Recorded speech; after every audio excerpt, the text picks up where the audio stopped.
시청자 여러분 안녕하십니까. 지금부터 전옥현의 한보정론을 시작하겠습니다.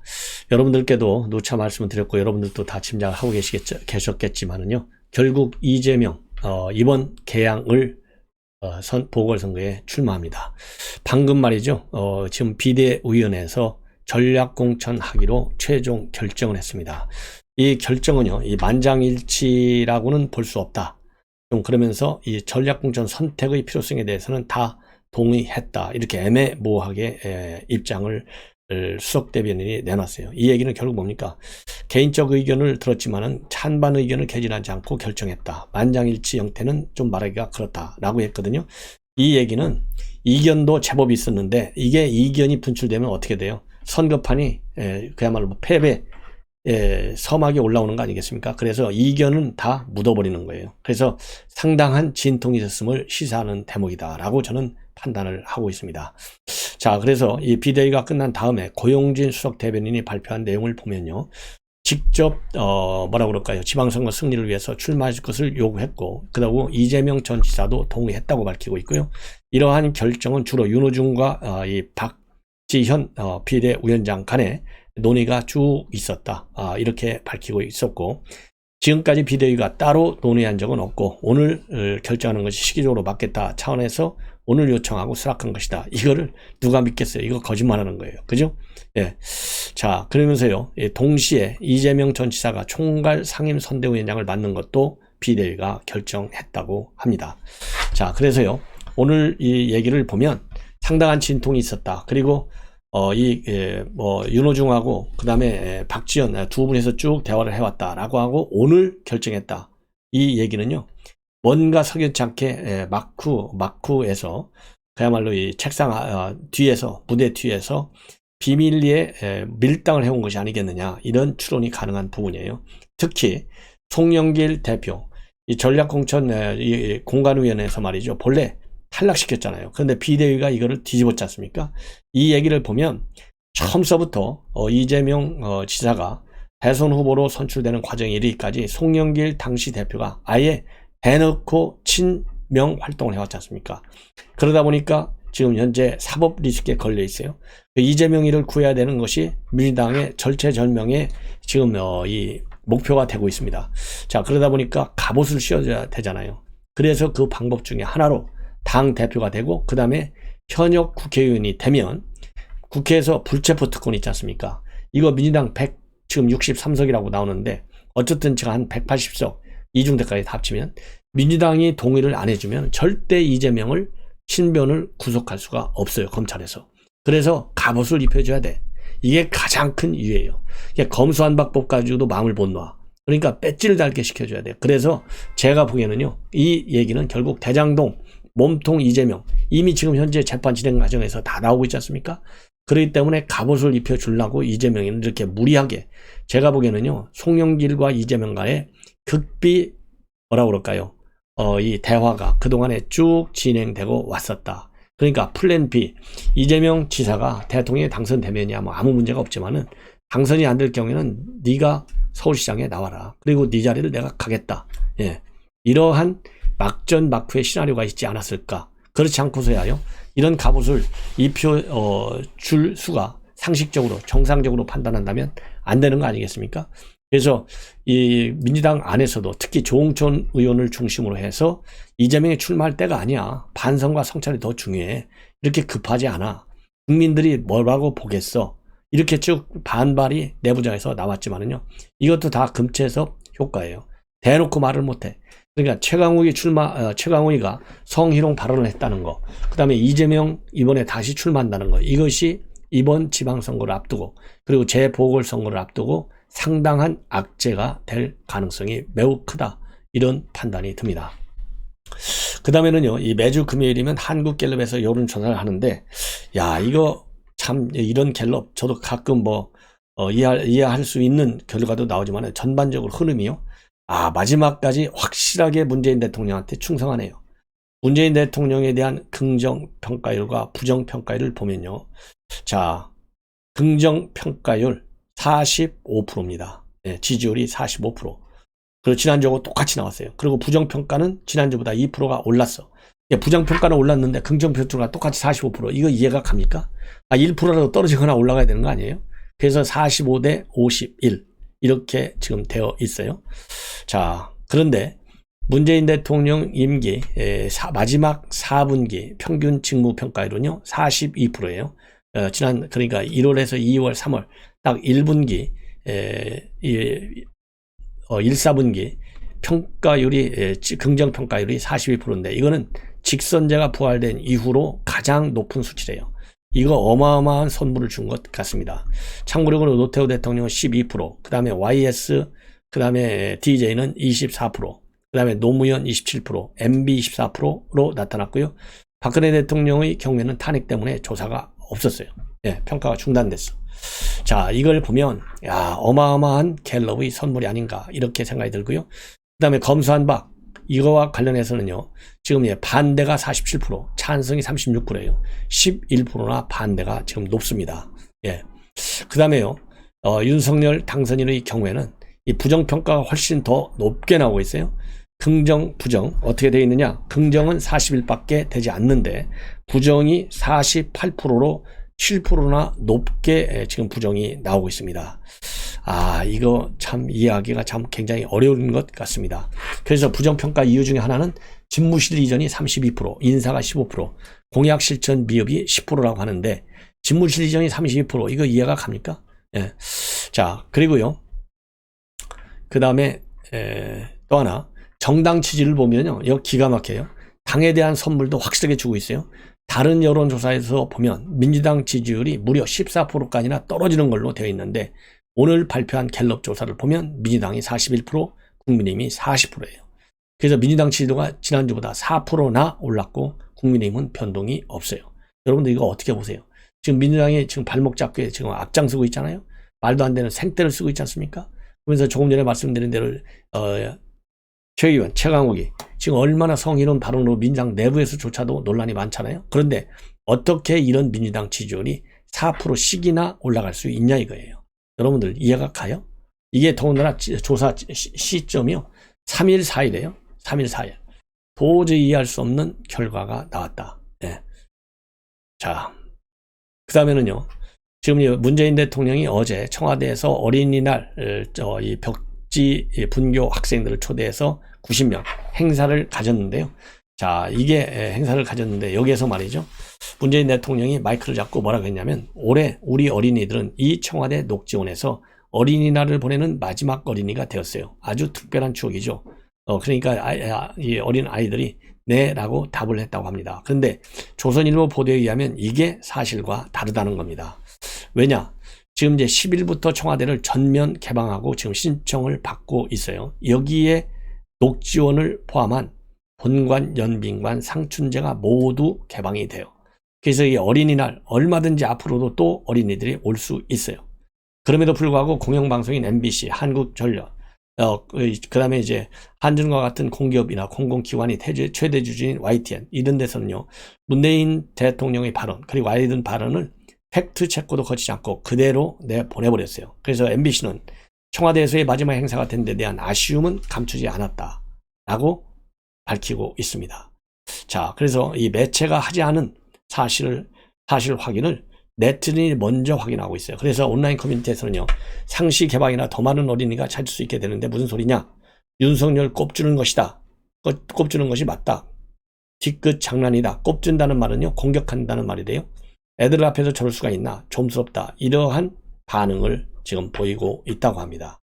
자, 별의별 걸 다 영웅시하는 그런 시대에 지금 살고 있는 거 아닌가 생각이 들어요. 자, 이제는요. 이준석 대표, 이 안철수 오늘 이제 오후 2시에 수원역에서 인수위 활동과 관련된 대국민 마지막 순회 보고대를 마치고 바로 출마를 선언한 것으로 지금까지는 알려지고 있는데 이러한 이 안철수 인수위원장의 분당갑 출마에 대해서요.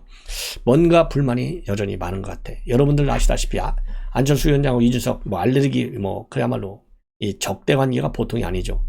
자, 그런데 오늘도요. 이 CBS 라디오에 나와가지고 뭐라고 했느냐. 이 보궐선거 출마 연부 이게 이제 중요한 이 토의 주제가 돼갖고 물어보니까 제가 안 위원장과 긴밀한 소통을 하겠는가 알려줘도 저한테는 마지막에 말해주실 것 같다. 아주 뼈 있는 말을 하고 있어요.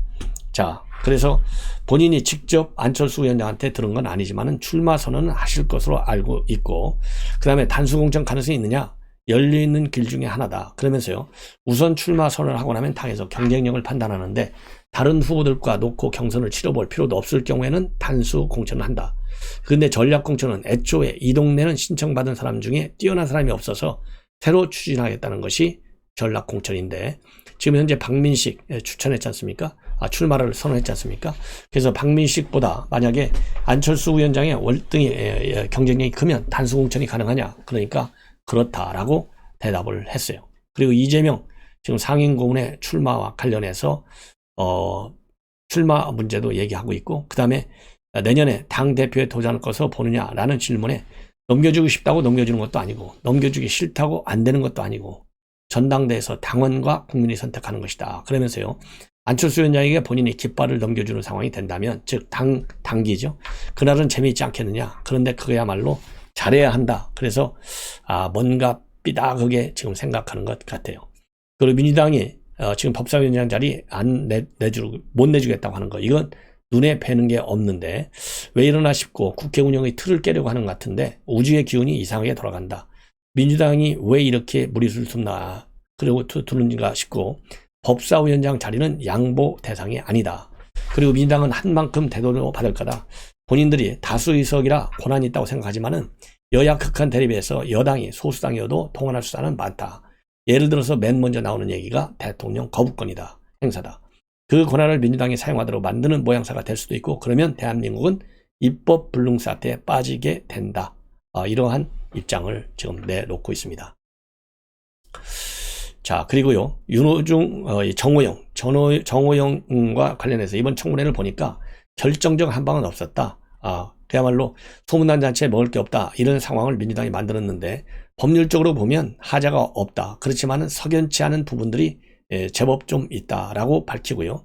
그럼에도 불구하고 대통령 당선인께서는 고심을 해야 할 점이 있다면서 법적 문제가 아닌 정서적 관점, 국민 감정선에서 정 후보의 문제를 알아봐야 한다라고 강조하고 있습니다. 그래서 이 정호영을 털지 않을 경우에는 윤석열 정부가 상당히 부담을 안고 출발하는 거, 이거를 경계해야 될 필요성을 지금 이준석 대표가 밝히고 있어요.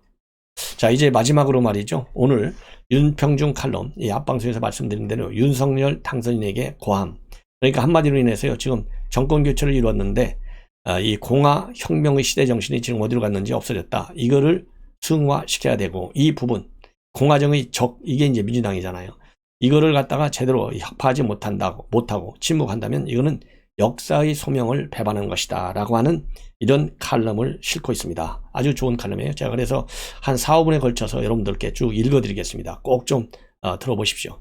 그러면 이게 윤석열 당선인 이거 하나는 제대로 챙겨야 되겠구나, 이런 생각이 들 거예요. 윤석열 정부의 시작은 창대하지 않다. 창대하기는커녕 역대 어느 정부도 겪은 바 없는 적대적 관계에서 출발해야 한다. 법치주의를 희롱한 민주당의 검사한 박 입법 독재 앞에 윤 당선인과 국민의힘은 무력하기만 하다. 대선에서 분패한 민주당은 공격적 비토크라시로 무장해 정권 탈환을 노린다. 이 비토크라시는요, 상대 정파의 모든 정책을 거부하는 극단적 파당 정치를 얘기하는 겁니다. 그래서 이 지난주 갤럽 조사에 의하면 대통령의 지지율은 43%, 정권 교체를 당해 퇴임하는 대통령 45%보다도 낮다. 공정과 상식과는 거리가 먼 첫 내각 인사로 국민적 실망을 안긴 윤 당선인의 자업자득이다. 그리고 출범도 하지 않은 윤석열 정부를 연일 공격하는 문재인 대통령의 존재는 새 정부 앞길의 어두운 그림자다. 그리고 문 대통령은 퇴임 후 잊힌 사람이 되고 싶다고 하지만 요즘 그의 행동은 정반대다. 상대 정파를 악의 세력으로 규정해서 적대시하고 자신의 정의와 무오류의 화신으로 자화자찬하는 유사 파시스트적 행태를 임기 마지막까지 반복한다. 5년 내내 적과 통제의 이분법과 미증유의 무능으로 민생을 파탄낸 대통령이 퇴임 이후에도 맹목적 정치 팬덤을 누리는 현실은 한국 민주주의의 타락을 증언한다. 윤석열 정부는 110개나 되는 국정과제를 나열했지만 가장 중요한 국정 철학이 총체적 실종 상태다. 국민을 감동시킬 기회인 첫 내각 인사를 실패하고 대통령실 이전 문제로 금쪽 같은 시간을 낭비하고 말았다. 대통령제 국가에서 대통령과 의회 다수당의 정당이 다른 상태가 분점 정부다. 디바이디드 거버먼트라는 거예요. 게다가 윤 정부는 절반을 훌쩍 넘는 민주당의 입법 독재를 차기 총선까지 2년간 더 견뎌야만 하는 열악한 처지다. 그럼에도 상식이 회복한 반듯한 나라라는 식상한 구호를 국정목표로 앞세울 정도로 의기의식이 없다. 87년 체제 총틀어 최악의 적대적 한계에서 출범한다는 인식 자체를 결여한 것이야말로 윤석열 정부의 최대 위기다, 이렇게 보고 있어요. 그러면서요, 결과는 초박빙이었지만은 20대 대선 민심에선 정권교체 여론이 정권 유지 여론을 줄곧 압도했다. 민주당 집권 연장을 거부한 민심이 윤 정부에 바란 것은 너무나 자명하다. 문재인 정부의 대중 독재로 궤도 이탈한 대한민국을 제자리에 돌려놓으라는 요구다. 문 정부는 촛불 정부를 자임하며 민주주의를 부르짖었지만은 민주제도를 악용해 민주주의를 해체하는 것이 현대 독재자다. 민주공화정을 지탱하는 법치주의와 의회주의를 무력화시킨 민주당의 검수한박 폭주도 합법적 다수결의 형식을 충족한다. 대중민주주의에서 파시즘이 자라난다는 역사적 교훈을 절감하게 된다. 자, 그러면서요, 한 세 패러그래프만 더 읽어드리겠습니다. 민주주의를 파괴하는 민주당의 폭구에 침묵하는 지식인들은 선거 패배로 정권을 내놓는 정권이 어떻게 유사 파시스트일 수 있느냐고 목소리를 높인다. 하지만 문재인 체제에서는 정권교체 가능성이 남아 있었고 비판적 공론장이 잔존했기 때문에 부드러운 파시즘이자 연성 독재였던 것이다. 부동산 정책과 소득주도 성장의 총체적 실패로 민생이 파탄났어도 민주당은 재집권에 거의 성공할 뻔했다. 대한민국이 용인하기 어려운 후보를 내세운 것이 민주당에겐 천려일실이었고 나라엔 천행이었을 뿐이다. 만인이 법 앞에 평등해야 한다는 법의 지배는 권력자가 법을 통치수단으로 악용하는 법에 의한 지배를 거부한다. 검수한박 법안은 힘센 자들이 결탁해 법에 의한 지배를 노린 반민주적 악법의 결정판이다. 문 정부가 합법적 다수결로 민주주의를 무너뜨린 출발점이 이른바 적폐청산이었고 중간 지점이 조국 사태와 언론중재법이었으며 그 종착점이 바로 검수완박이다. 문 대통령과 민주당은 검수완박으로 법 위의 성역인 사회적 특수개혁업을 창설함으로써 대한민국 헌정 질서를 통째로 부인했다. 산업화와 민주화를 넘어선 21세기 공화혁명의 시대정신은 윤석열 정부의 국정 철학으로 승화되어야만 한다. 공산혁명의 지상 명제인 협치와 공존은 이념, 세대, 지역, 진영, 성별로 쪼개진 한국 사회를 치유할 처방전이다. 그러나 협치와 공존을 내세워 민주주의 파괴범죄에 눈 감아야 한다는 주장은 정치적 선동에 불과하다. 오늘 이 시대정신이 거학을 벤 검객 출신 정치 신인을 대통령으로 불러 올렸다. 공화정의 적을 혁파라는 준엄한 시대의 부름에 윤 대통령이 침묵한다면 역사의 소명을 배반하는 것이다. 아주 좋은 칼럼입니다. 윤평중 교수가 말이죠, 이 정치철학 전공자예요. 그러다 보니까 내용이 조금 어려운 때도 있어요. 그런데 오늘 칼럼 아주 쉽게 검수한박 종착점, 왜 문재인, 이재명 감옥에 하면 안 되니까요. 그걸 막아야 되잖아요.